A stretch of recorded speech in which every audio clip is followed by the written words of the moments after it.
ونؤمن به ونتوكل عليه ونعوذ بالله من شرور أنفسنا ومن سيئات أعمالنا من يهده الله فلا مضل له ومن يضلل فلا هادي له وأشهد أن لا إله إلا الله وحده لا شريك له وأشهد أن محمدا عبده ورسوله أرسله بالحق بشيرا ونذيرا وداعيا إلى الله بإذنه وسراجا منيرا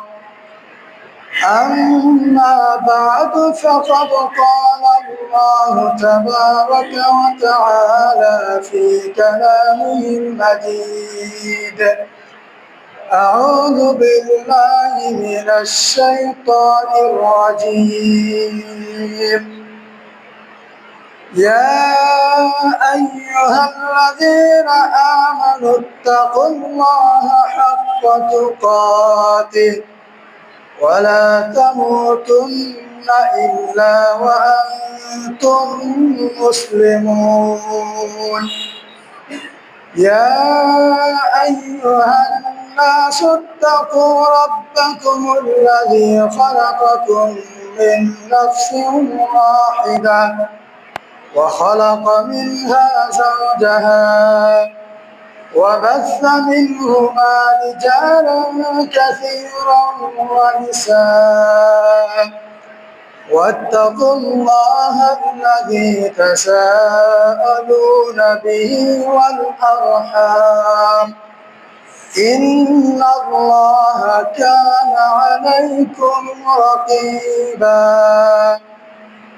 يا أيها الذين آمنوا اتقوا الله وقولوا قولا سديدا يصلح لكم أعمالكم ويغفر لكم ذنوبكم ومن يطع الله فقد فاز فوزا عظيما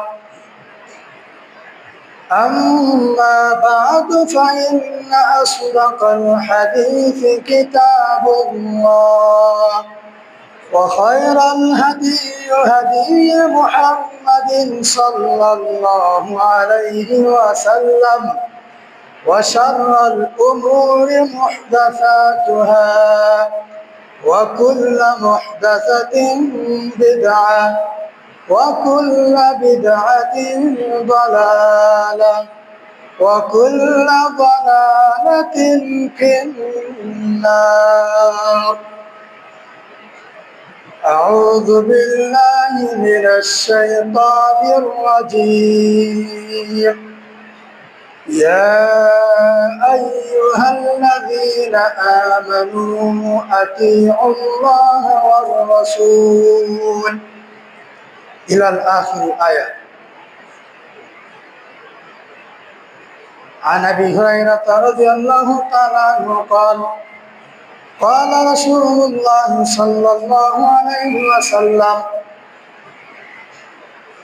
إذا صلى أحدكم إلى شيء يستره من الناس فأراد أحد أن يجتاز بين يديه فليدفعه فإن أبى فليقاتله فإنه هو الشيطان رواه مسلم.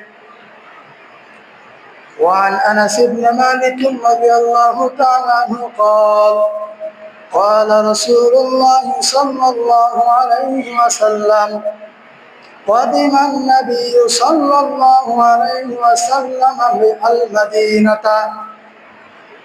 ولهم يومان يلعبون فيهما فقال ما هذان اليومان قالوا كنا نلعبون فيهما في الجاهلية قال قد أبدلكم الله بهما خيرا منهما يوم الأضحى ويوم الفطر رواه أبو داود আলহামদুলিল্লাহ যাবতীয় প্রশংসা যাবতীয় সিদ্ধসানা সেই মহান রব্বুল আলামিনের জন্য, যে মহান রব্বুল আলামিনের অশেষ কৃপায়, যার অশেষ মেহেরবানিতে দীর্ঘ একটি সপ্তাহ পর এই জামে মসজিদে এসে কিছু কথা বলা ও শ্রবণ করার জন্য তৌফিক এনায়েত করলেন। যে মহান রব্বুল আলামিন দুনিয়ার হাজারো বিজি ব্যস্ত কর্ম রেখে আজকে এই জুমার দিনে অল্প সংখ্যক মানুষকে আজানের পূর্বেই সামনের কাতারে উপস্থিত করলেন, সে মহান রব্বুল আলামিনের প্রতি লাখো কোটি শুকরিয়া। সকলে বলি আলহামদুলিল্লাহ। দরুদ ও সালাম বর্ষিত হোক সর্বযুগের সর্বশ্রেষ্ঠ মহামানব, আশরাফুল মাখলুকাতের ভিতরে সর্বশ্রেষ্ঠ, নবীদের সর্দার জনাবে মুহাম্মদ সাল্লাল্লাহু আলাইহি ওয়াসাল্লাম, যার অক্লান্ত পরিশ্রমে আমরা ইসলাম উপহার পেয়েছি, সেই নবীর প্রতি সংক্ষিপ্ত স্বরে দরুদ পাঠ করি। সকলে বলি সাল্লাল্লাহু আলাইহি ওয়াসাল্লাম। সমবেত সম্মানিত মুসল্লিবৃন্দ, আমরা আলোচনা শুনতেছি সালাতের রুকন। সালাতের রুকনের শেষ পর্যায়ে আমরা এসেছি। সালাতের রুকনের সর্বশেষ রুকন হচ্ছে কয়দাল আখির ওয়াল জুলুসু ফিহি, শেষ বৈঠকে বসা। শেষ বৈঠকে বসতে হবে, বসা হচ্ছে রুকন। তারপরে কিছু দোয়া আছে, এই দোয়াগুলো মুখস্থ করা, দোয়াগুলো বলা, অর্থ জানা জরুরি। সর্বশেষ বৈঠকে সালাম ফেরানোর পূর্বে আমরা যে বৈঠক দেই, এই বৈঠকের প্রথম দোয়া আমরা পড়ি আত্তাহিয়াতু। আত্তাহিয়াতু লিল্লাহি ওয়াস সালাওয়াতু ওয়াত তাইয়্যিবাতু। আত্তাহিয়াতু মানে হচ্ছে যাবতীয় অভিবাদন, ওয়াস সালাওয়াতু সমস্ত সালাত, ওয়াত তাইয়্যিবাতু যাবতীয় যত পবিত্র ভালো কাজ রয়েছে, লিল্লাহি আল্লাহর জন্য। আসসালামু আলাইকা, হে নবী, আইয়ুহান নবী, হে নবী, আপনাকে শান্তি বর্ষিত হোক। ওয়া রাহমাতুল্লাহি, আল্লাহর রহমত বর্ষিত হোক। ওয়া বারাকাতু, আল্লাহর বরকত বর্ষিত হোক। আসসালামু আলাইনা, আমাদের উপরও শান্তি বর্ষিত হোক। ওয়া আলা ইবাদিল্লাহিস সালিহিন, যারা আল্লাহর সৎ বান্দা তাদেরও উপর এই শান্তি বর্ষিত হোক। আমার নিজের জন্য, সমস্ত মুসলিমের জন্য এখানে আল্লাহর কাছে দোয়া করলাম। আশহাদু আল্লা ইলাহা ইল্লাল্লাহ, আমি সাক্ষ্য প্রদান করতেছি যে আল্লাহ ছাড়া সত্যিকার কোনো মাবুদ নেই। ওয়া আশহাদু আন্না মুহাম্মাদান আবদুহু ওয়া রাসূলুহু, আমি আরো সাক্ষ্য প্রদান করতেছি যে মুহাম্মদ সাল্লাল্লাহু আলাইহি ওয়াসাল্লাম আল্লাহর বান্দা এবং তার রাসূল। এখানে পড়ি দরুদ শরীফ, আল্লাহুম্মা সাল্লি আলা মুহাম্মদ, হে আল্লাহ তুমি মুহাম্মাদের উপরে রহমত, শান্তি, তুমি সম্মান তার উপরে বর্ষণ করো। ওয়া আলা আলি মুহাম্মদ, মুহাম্মাদের পরিবারজন তাদের উপর, কামা সাল্লাইতা আলা ইব্রাহিম, যেমন তুমি রহমত, বরকত, সম্মান প্রদর্শন করেছো ইব্রাহিম আলাইহিস সালামের প্রতি। ওয়া আলা আলি ইব্রাহিম, এবং ইব্রাহিম তার আহাল পরিবারের প্রতি। ইন্নাকা হামিদুল মাজিদ, নিশ্চয় তুমি প্রশংসিত মহিমান্বিত। আল্লাহুম্মা বারিক আলা মুহাম্মদ, হে আল্লাহ তুমি মুহাম্মাদের উপরে বরকত অবতীর্ণ করো। ওয়া আলা আলি মুহাম্মদ, মুহাম্মাদের আহাল পরিবার যারা ছিল তাদের উপর বরকত অবতীর্ণ করো।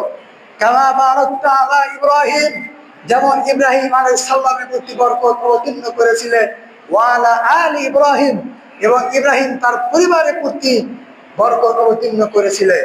ইন্নাকা হামিদুল মাজিদ, নিশ্চয় তুমি প্রশংসিত মহিমান্বিত। আল্লাহর প্রশংসা করতেছি, তারপরে দোয়া মাসুরা বলি, এখানে নিজের জন্য চাই। আল্লাহুম্মা ইন্নী যালামতু নাফসি যুলমান কাসীরা, হে আল্লাহ ইন্নী যালামতু নাফসি, আমি আমার নিজের উপরে জুলুম করেছি। যুলমান কাসীরা, বড় বড় জুলুম অত্যাচার করেছি। ফাগফিরলি ফাইন্নাহু ফাগফিরলি মাগফিরাতাম মিন ইনদিকা, অতএব তোমার বিশেষ ক্ষমা থেকে আমি তোমার কাছে ক্ষমা চাই, তুমি আমাকে ক্ষমা করো। ওয়ারহামনি, এবং তুমি আমাকে রহম করো। ইন্নাকা আনতাল গফুরুর রহিম, নিশ্চয় তুমি ক্ষমাশীল, তুমি দয়ালু। এই তিনটা দোয়া এই সালাম ফেরানোর পূর্বে শেষ বৈঠকে আমরা করি। এখানে আল্লাহ নবী সাল্লাল্লাহু আলাইহি ওয়াসাল্লাম আরো অনেক দোয়া করেছেন।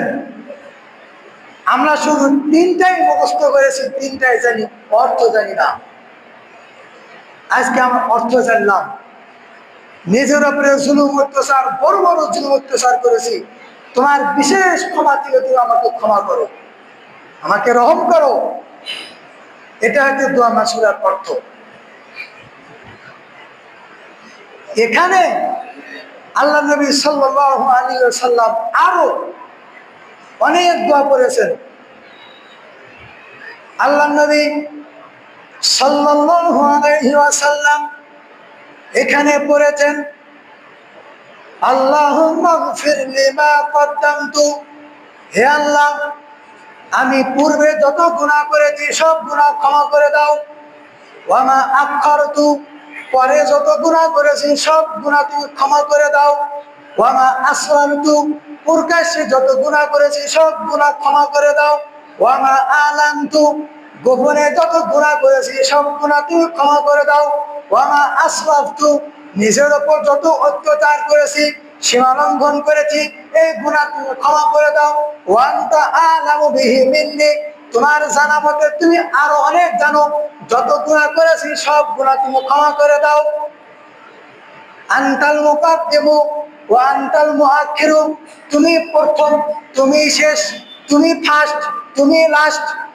তুমি কাউকে অগ্রগামী করতেছ, আবার কাউকে পশ্চাৎগামী করতেছ, কাউকে আগে ক্ষমা করতেছ, কাউকে পরে ক্ষমা করতেছ, কাউকে আগে জান্নাত দিচ্ছ, কাউকে পরে জান্নাত দিচ্ছ। আনতাল মুকাদ্দিমু আনতাল মুআখির, লা ইলাহা ইল্লা আনতা, তুমি ছাড়া আর কোন সত্যিকার কোন প্রকৃত মাবুদ নেই। এখানে আল্লাহ নবী সাল্লাল্লাহু আলাইহি ওয়াসাল্লাম বলেছেন আল্লাহুম্মা ইন্নী, হে আল্লাহ নিশ্চয় আমি আউযু বিকা, আপনার কাছে আশ্রয় চাই, পানাহ চাই, মিন আযাবিল কবরি, কবরে আযাব থেকে, ওয়া মিন আযাবি জাহান্নাম, জাহান্নামের আযাব থেকে, ওয়া আউযু বিকা মিন ফিতনাতিদ দাজ্জাল, দাজ্জালের যে ফিতনা রয়েছে সেই ফিতনা থেকে তোমার কাছে আশ্রয় চাই, পানাহ চাই। ওয়া আউযু বিকা মিনাল মাহইয়া ওয়াল মামাত, দুনিয়াতে জীবন থাকতে দুনিয়া যত ফিতনা রয়েছে এই ফিতনা থেকে তোমার কাছে আমি আশ্রয় চাই, পানাহ চাই। মরার পরে যে কবরে ফিতনা রয়েছে সেই কবরের ফিতনা থেকে আমি তোমার কাছে আশ্রয় চাই, পানাহ চাই। ওয়া আউযু বিকা মিনাল মাআসামি ওয়াল মাগরাম, দুনিয়াতে বেঁচে থাকতে যত পাপ করেছি এই পাপের বোঝা থেকে তোমার কাছে আশ্রয় চাই। ওয়াল মাগরাম, ঋণের বোঝা থেকে তোমার কাছে আশ্রয় চাই, পানাহ চাই। আল্লাহ নবী সাল্লাল্লাহু আলাইহি সাল্লাম এইভাবে একাধারে তিনি এখানে বসে বসে দোয়া করেছেন। তিনি আরো দোয়া করেছেন আল্লাহুম্মা ইন্নী, হে আল্লাহ নিশ্চয় আমি আউযু বিকা তোমার কাছে আশ্রয় চাই, তোমার কাছে পানাহ চাই। আউযু বিকা মিনাল বুখলি কৃপণতা থেকে, ওয়া আউযু বিকা মিনাল জুবরি তোমার কাছে আমি আশ্রয় চাই, পানাহ চাই মিনাল জুবনি কাপুরুষতা থেকে, ওয়া আউযু বিকা মিন আন উরাদ্দা ইলা আরযালিল উমরি তোমার কাছে আমি আরো আশ্রয় চাই, আরো পানাহ চাই চরম বার্ধক্যে উপনীত হওয়া থেকে। যে বার্ধক্যে উপনীত হলে আমার কষ্ট হয়, আমি এই কাজ এই পাশে ঘোরাতে পারি না। যে বার্ধক্যে উপনীত হলে আমার এত অসুস্থ হওয়ার কারণে আমার স্ত্রীর কষ্ট হয়ে যায়, আমার সন্তানের কষ্ট হয়ে যায়, আমার নিজেরও কষ্ট হয়ে যায়। যে বার্ধক্য হওয়ার কারণে বিছানায় শুয়ে থাকতে থাকতে বিছানায় পেশাব করে দেই, বিছানায় আমি পায়খানা করে দেই, এই পেশাবের উপরে পায়খানার উপরে আমাকে শুয়ে থাকতে হয়। ওই বার্ধক্য থেকে, যে বার্ধক্যে সেবা যত্ন করতে করতে আমার স্বামী, আমার সন্তান, আমার স্ত্রীরা অতিষ্ঠ হয়ে যায়, অসন্তুষ্ট হয়ে যায়, ওই বার্ধক্যে উপনীত চরম বার্ধক্যে উপনীত থেকে আমি তোমার কাছে আশ্রয় চাই, পানাহ চাই। ওয়া আউযু বিকা মিন ফিতনাতিদ দুনিয়া দুনিয়ার যত ফিতনা রয়েছে সমস্ত ফিতনা থেকে তোমার কাছে আমি আশ্রয় চাই, পানাহ চাই। ওয়া আউযু বিকা মিন আযাবিল কবর কবরের আযাব থেকে আমি তোমার কাছে আশ্রয় চাই, পানাহ চাই। এইভাবে আল্লাহ নবী সাল্লাল্লাহু আলাইহি ওয়াসাল্লাম একাধারে শেষ বৈঠকে সালাম ফেরানোর পূর্বে এভাবে দোয়া করেছেন। আপনি যদি না পারেন আপনি বলেন, রব্বির হামহুমা কামা রাব্বায়ানি সগীরা, হে আল্লাহ আমি যখন শিশু ছিলাম, সন্তান ছিলাম, যখন আমি সাবালক ছিলাম, যখন আমার বুঝ ছিল না, আমার বাবা, আমার মাতা, আমার পিতা মাতা আমার জন্য কত কষ্ট করেছেন, তারা আমাকে কত আদর করে, যত্ন করে, মহব্বত করে লালন পালন করেছে। আল্লাহ আজকে আমার পিতা মাতা দুনিয়াতে নাই, সেই পিতা মাতার জন্য আজকে আমি এই সিজদার ভিতরে সালাম ফেরার পূর্বে এখানে দোয়া করছি, সেই পিতাকে মাতাকে তুমি আমাকে ছোট অবস্থায় যেভাবে লালন পালন করেছে, দেখাশোনা করেছে, তুমিও তাদেরকে সেভাবে লালন পালন করো, দেখাশোনা করো। এখানে আল্লাহ নবী আরো অনেক দোয়া করেছেন। আমরা শুধু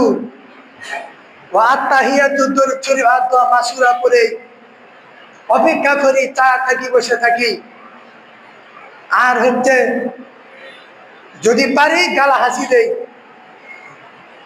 হুজুরের ইমামরে সতর্ক করি, শেষ করে না কেন। এখানে অনেক দোয়া করেছেন,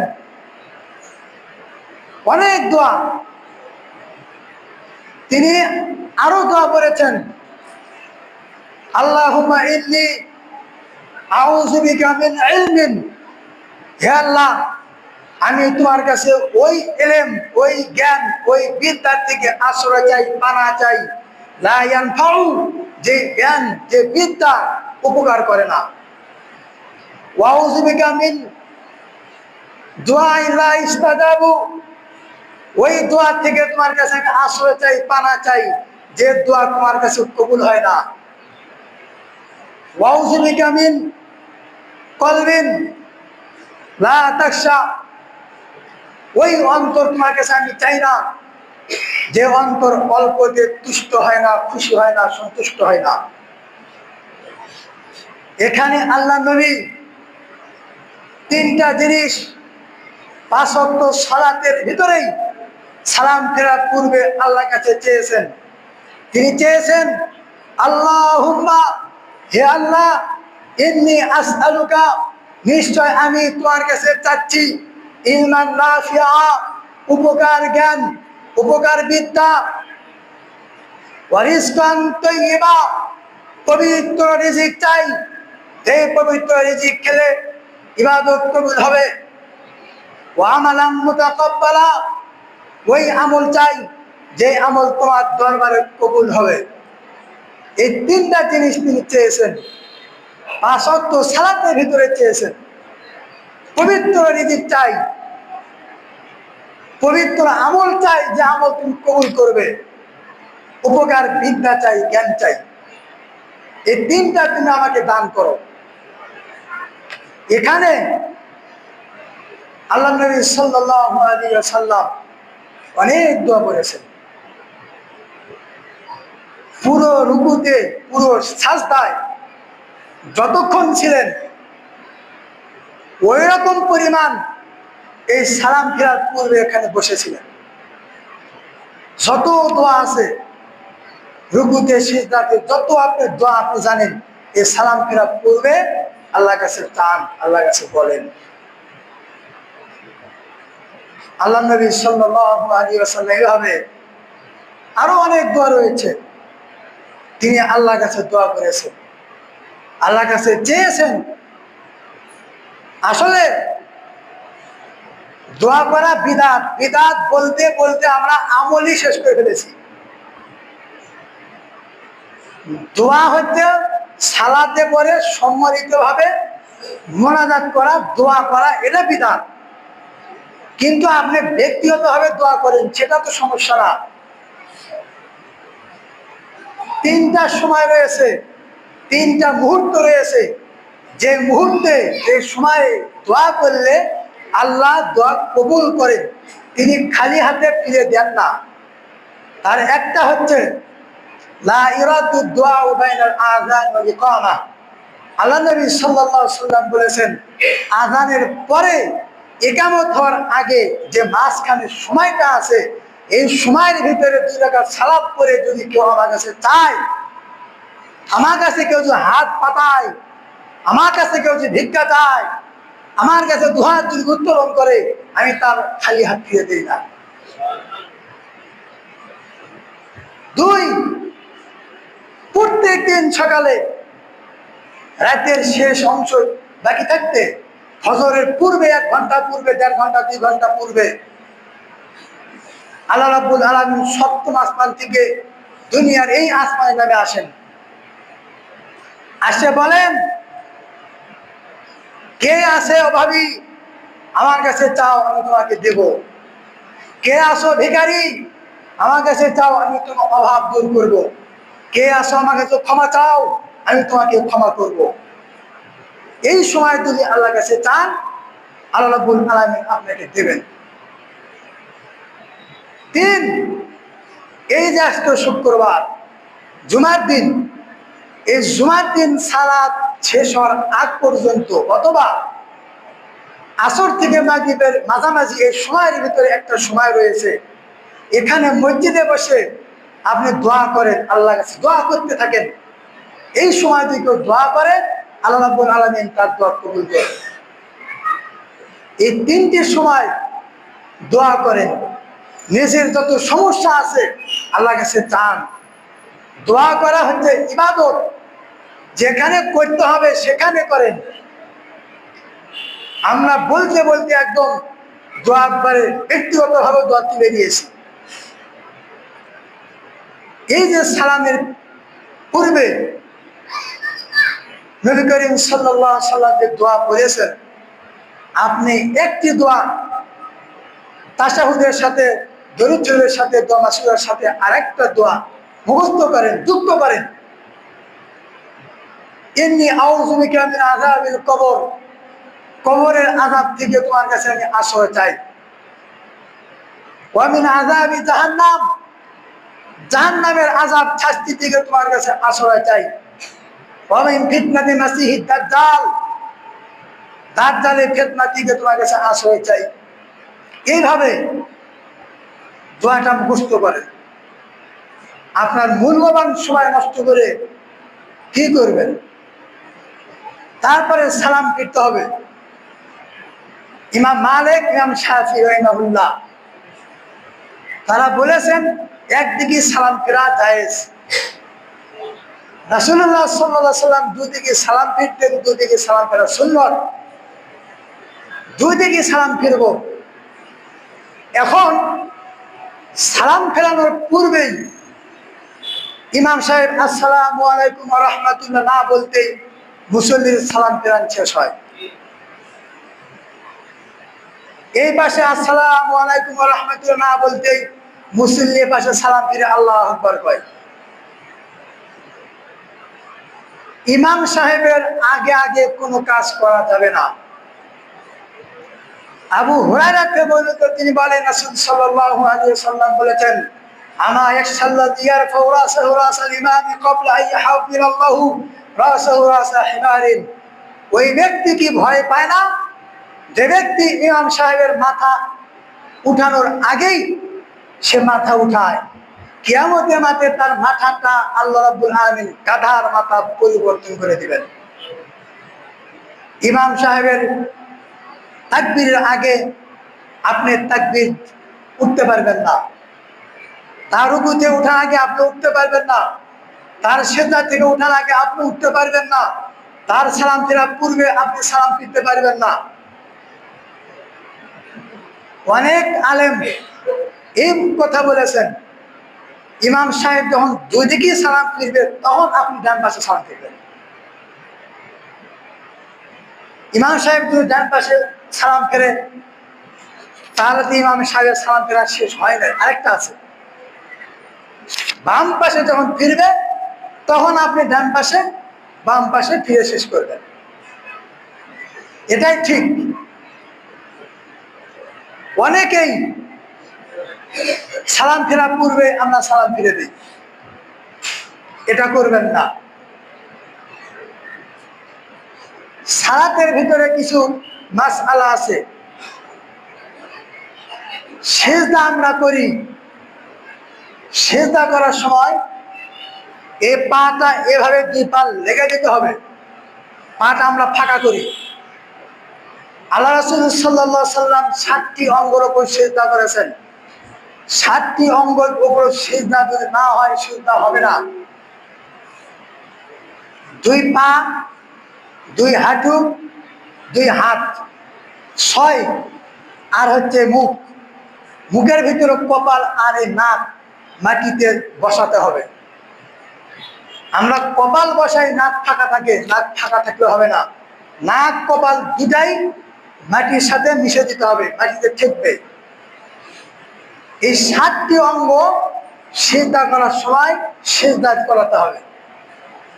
আমরা সিজদা করি, পা ফাঁকা রাখি, পা ফাঁকা রাখা যাবে না। পায়ের সাথে পা মিলে দিতে হবে। হাতটা এভাবে সমান করে দেই, হাত সমান হবে না। এই আঙ্গুলগুলো মাটির সাথে ঠেকে দিয়ে আঙ্গুল হাত খাড়া করে রাখবেন। বুকের মাঝখানে ফাঁকা থাকবে, একটা বকরি বাচ্চা যেন ঢুকতে পারে এরকম জায়গা। তারপরে সালাতের ভিতরে আমাদের ধৈর্য, সালাতের শেষে ধৈর্য কম হয়। একজন মুসল্লি সালাত করতেছে, তার সামনে দিয়ে অতিক্রম করতেছি। আবু হুরায়রা বর্ণিত, তিনি বলেন রাসূল সাল্লাল্লাহু আলাইহি ওয়াসাল্লাম বলেছেন, ইযা সাল্লা আহাদুকুম ইলা শাইইন ইয়াসতুরুহু মিনান নাস। তোমাদের কেউ যখন সালাত করবে তখন সে সুতরা দিবে, সামনে সে সুতরা দিবে, পর্দা দিবে। ফাইদা আরাদা আহাদুন আইয়াজতাযা বাইনা ইয়াদাইহি।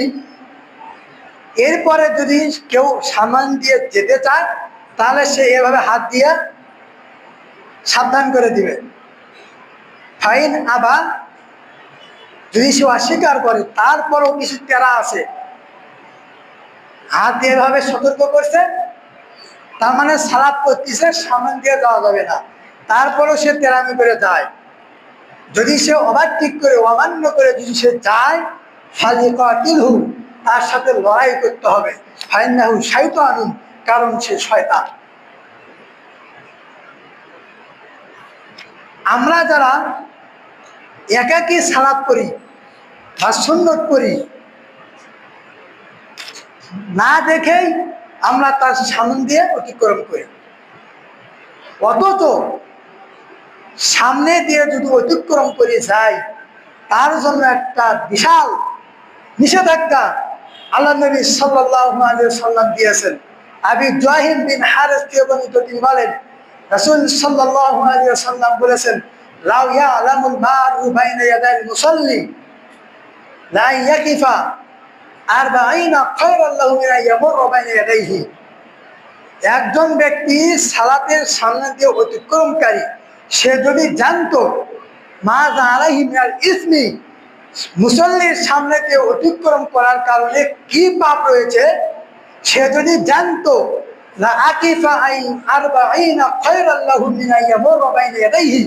তাহলে মুসল্লির সামনে দিয়ে অতিক্রম করার চেয়ে সে 40 দাঁড়িয়ে থাকাকে উত্তম মনে করত। এখানে আরবাইন বলছেন, আরবাইন 40, 40 সেকেন্ড, 40 মিনিট, 40 ঘন্টা, 40 সপ্তাহ, 40 মাস, 40 বছর, 40 কি এটা উল্লেখ করে নাই। তবে ইমাম বাজ্জার রাহিমাহুল্লাহ তিনি বলছেন আরবাঈনা খরিফান, 40 বছর।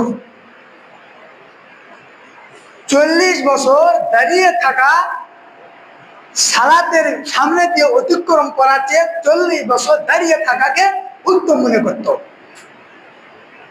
কিরকম শাস্তি? সালাতের সামনে দিয়ে অতিক্রম করা, মুসল্লির সামনে দিয়ে অতিক্রম করা যাবে না। তবে এটা নিয়ে আবার ইখতিলাফ আছে। প্রাধান্য মত হচ্ছে একজন ব্যক্তির রুকু সিজদা করতে যতটুক জায়গা, এতটুক জায়গা বাদ দিয়ে তার সামনে দিয়ে গেলে যাওয়া যাবে। রুকু সিজদার যতটুক জায়গা সেটা বাদ দিয়ে তার সামনে দিয়ে যাওয়া যাবে, কিন্তু রুকু সিজদার যতটুক জায়গা তার ভেতর দিয়ে দেওয়া যাবে না। এটাই ঠিক। রুকু সিজদা করতে যতটুক জায়গা দরকার সেই সামানদের ভেতর দিয়ে যাবেন না। আল্লাহ রাব্বুল আলামিন আমাদের সকলকে নবী সাল্লাল্লাহু আলাইহি ওয়াসাল্লামের দেখা মতো তার পদ্ধতি মতন সালাত আদায় করার তৌফিক দান করুন বলে আমিন। আমরা যারা সালাত পড়তে আসি, আসার সময় রাস্তাঘাটে মানুষ দেখতে পারি তারা সালাতে আসবে না, আসতেছে না, তাদেরকে আমরা বলে আসবো, ভাই চলে আজকে শুক্রবার আযান দিয়েছে আমরা মসজিদে যাই। আপনি জানেন সে আসবে না, তাও বলেন। এই বলার কারণে তো ওই ব্যক্তি আপনাকে মারবে না। দুঃখ হলে এটা হবে যে সে বলবে আমার কাপড় ভাগ নাই, যাও আসতেছি, মানে ছোটাছুটি করার সুযোগ খুঁজবে। না হলে এটা বলবে যাও আমার ইমান ঠিক আছে, সালাত না করলাম, কিন্তু ও তো মারতে আসবে না। আপনি আসার সময় দেখতেছেন মানুষ রাস্তাঘাটে আছে, বসে আছে, তাদেরকে বললেন চলেন সালাতে যাই। এই বলার কারণে আপনি সাদাকার নেকি পাবেন। সদকা করলে যে নেকি হবে সেই নেকি আপনার আমলনামায় আল্লাহ দিবেন।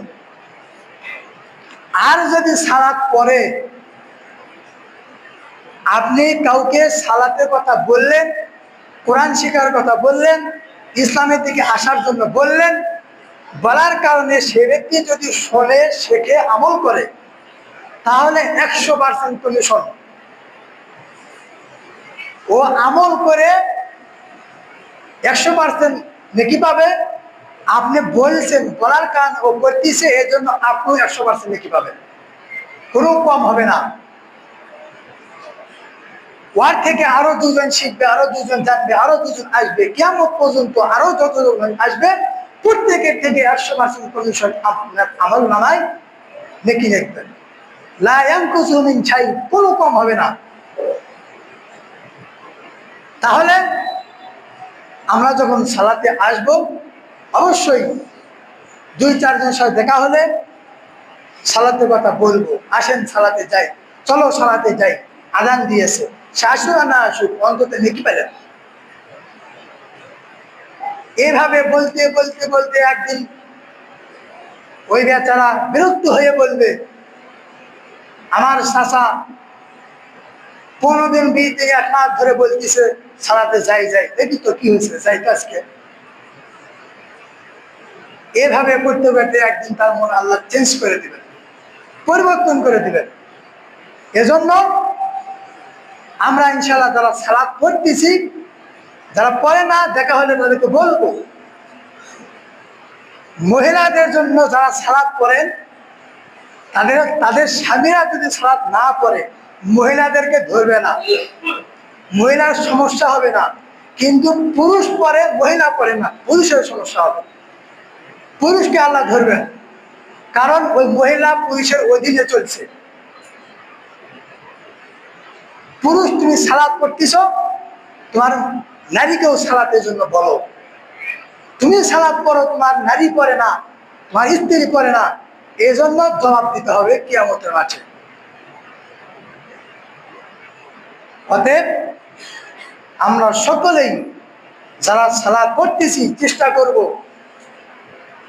রাস্তাঘাটে যার সাথে দেখা হবে তাদেরকে বলবো, এবং আমাদের বিবি যারা আছেন, নারী যারা আছেন, স্ত্রী যারা আছেন তাদেরকে বলবো সালাতের কথা। আল্লাহ রাব্বুল আলামিন আমাদের সকলকে সেই তৌফিক দান করুন, আমিন।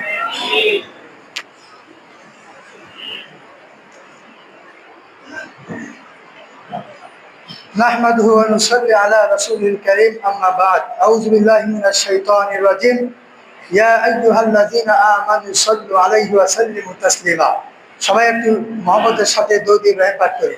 আল্লাহুম্মা সাল্লি আলা মুহাম্মাদ ওয়া আলা আলি মুহাম্মাদ কামা সাল্লাইতা আলা ইব্রাহিম ওয়া আলা আলি ইব্রাহিম ইন্নাকা হামিদুম মাজিদ। اللهم بارك على محمد وعلى آل محمد كما باركت على إبراهيم وعلى آل إبراهيم إنك حميد مجيد। সম্মানিত উপস্থিতি, আল্লাহ রাব্বুল আলামিন এই দুনিয়াতে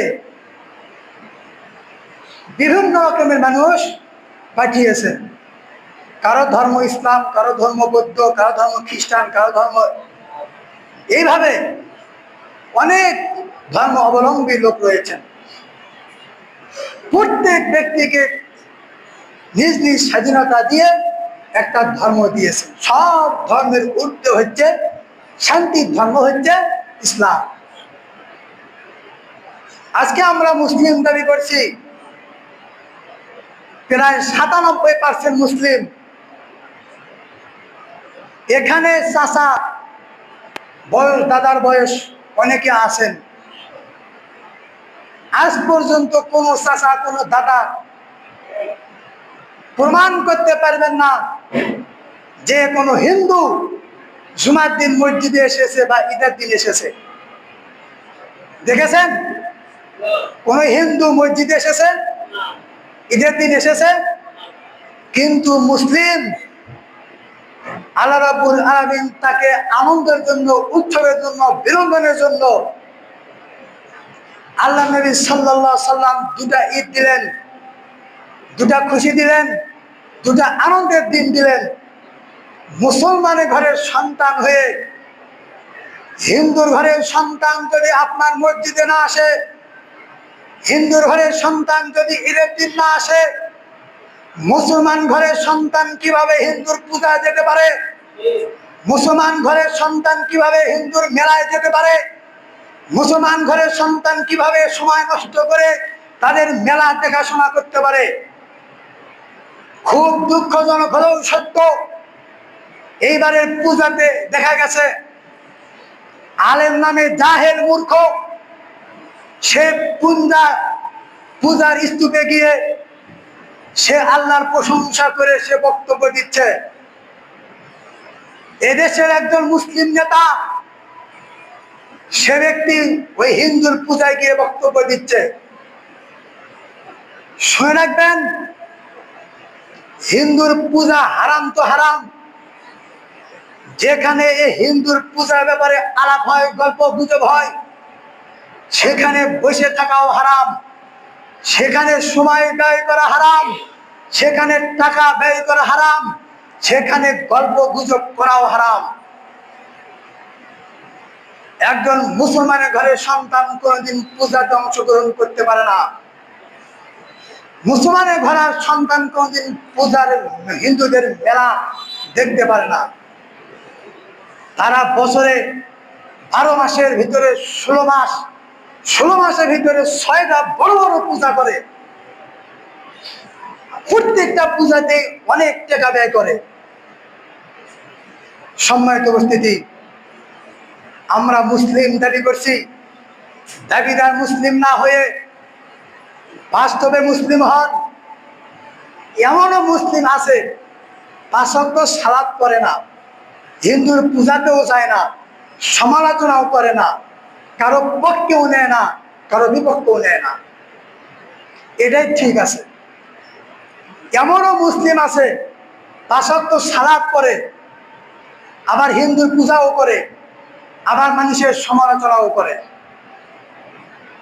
এমনও মুসলিম আছে সালাত করে না, পূজাতে যায় না, সমালোচনা করে না, মানুষের পক্ষে বিপক্ষে নেয়।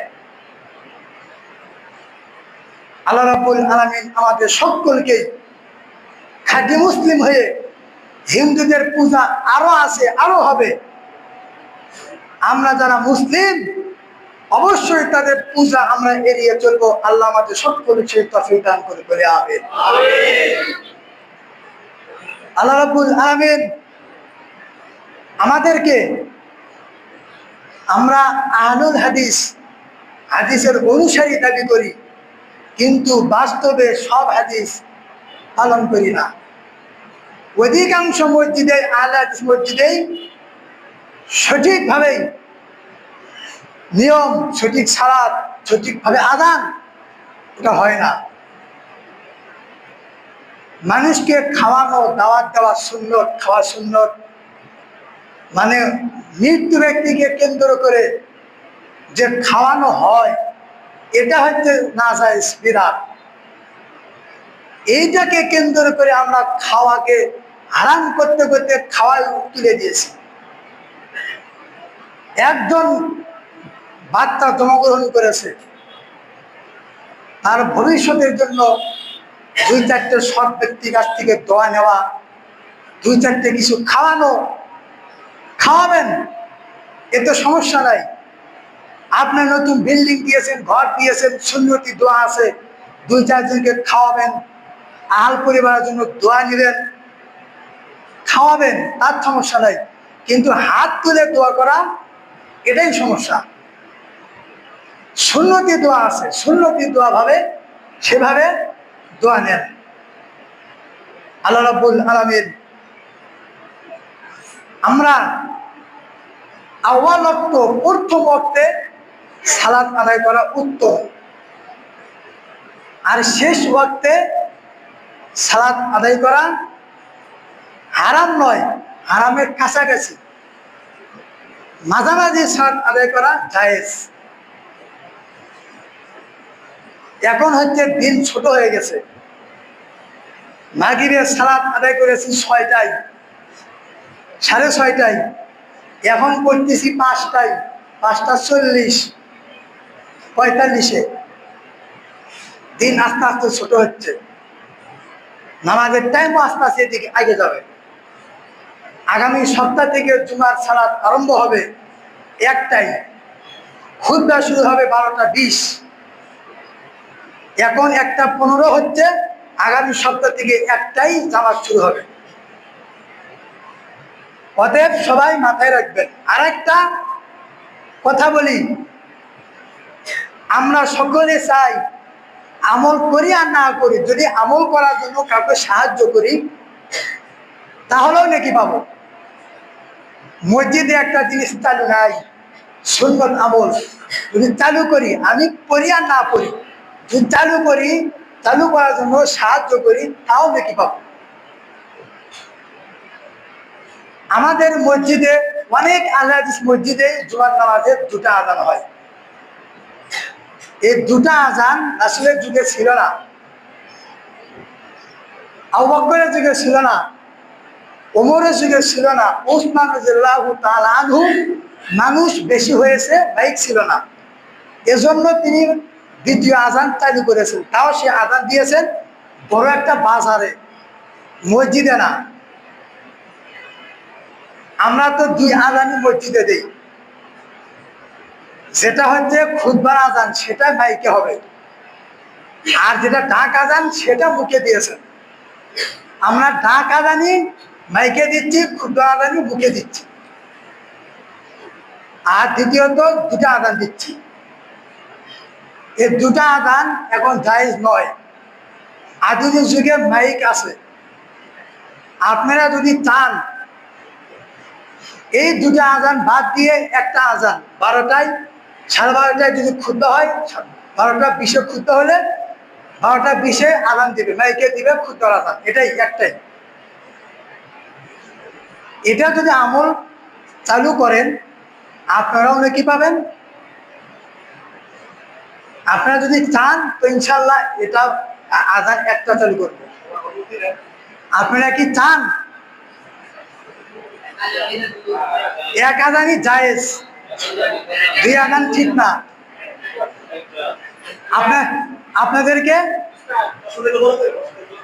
আপনাদেরকে জানালাম, যারা আসে নাই জানে না তাদেরকে জানাবেন যে দুটা আজান ঠিক না, একটাই ঠিক। একটা আজান বাদ দিয়েছে, খুতবার আজান মাইকে হবে একটাই। আগামী সপ্তাহ থেকে একটা হবে, এখনো ঘোষণা দেব না, সামনের সপ্তাহে দেব।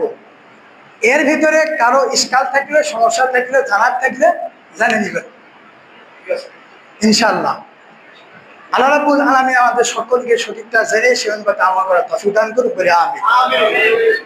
একজন ভাই দোয়া চেয়েছেন, তার দুটো সন্তান হয়েছিল, একদিনের মাথায় একটা মারা গেছে, দুদিনের মাথায় একটা মারা গেছে। আসলে এই সন্তান যার মারা গেছে সেই বুঝবে এই দুঃখ বেদনা। তার সে আরো সুসংবাদ হচ্ছে, যদি ধৈর্য ধারণ করতে পারে এই দুই সন্তান বিনা হিসাবে জান্নাতে যাবে তো যাবেই, সাথে তার পিতা মাতাকে সুপারিশ করে জান্নাতে নিয়ে যাবে। তবে এই পিতা মাতাকে ধৈর্য ধরতে হবে, আমলদার হতে হবে, সালাত করতে হবে, ইমানের উপর থাকতে হবে। দোয়া করি ওই পিতা মাতাকে আল্লাহ রাব্বুল আলামিন ধৈর্য দেন, তাদেরকে ইমানের সাথে রাখুন, আমিন। আল্লাহ রাব্বুল আলামিন আমাদের মাঝে যারা জানা অজানা অসুস্থ রয়েছে প্রত্যেক অসুস্থ ব্যক্তিকে শাফায়ে কামিল আজলা দান করে, বলে আমিন। যারা দেশে বিদেশে রুজি রোজগার করছে আমাদের সকলের রুজিতে কামায় বারাকা দান করে, বলে আমিন। জমিনে বালা জমিনে ডেবে দিয়ে, আসমানে বালা আসমানে উঠে নিয়ে, হাওয়া বালা হাওয়ার সাথে ভেসে দিয়ে আমাদের সকলকে তুমি বালা মুক্ত রাখার তৌফিক দান করে, বলে আমিন। আমরা যারা অভাবে ভুগছি, সমস্যায় ভুগছি, যার যে সমস্যা, আল্লাহ তুমি আমাদের সকলের সমস্যা সমাধান করো, বলে আমিন। তুমি আমাদের কামায়ে বরকত দান করো, বলে আমিন। হায়াতে বরকত দান করো, বলে আমিন। আমাদের ইবাদত, ঈমান, আমল উন্নয়ন করার তৌফিক দান করো, বলে আমিন। অন্ধকার কবরে যারা গিয়েছে তাদেরকে কবরে আযাব মাফ করে দিয়ে জান্নাত নসিব করো, বলে আমিন।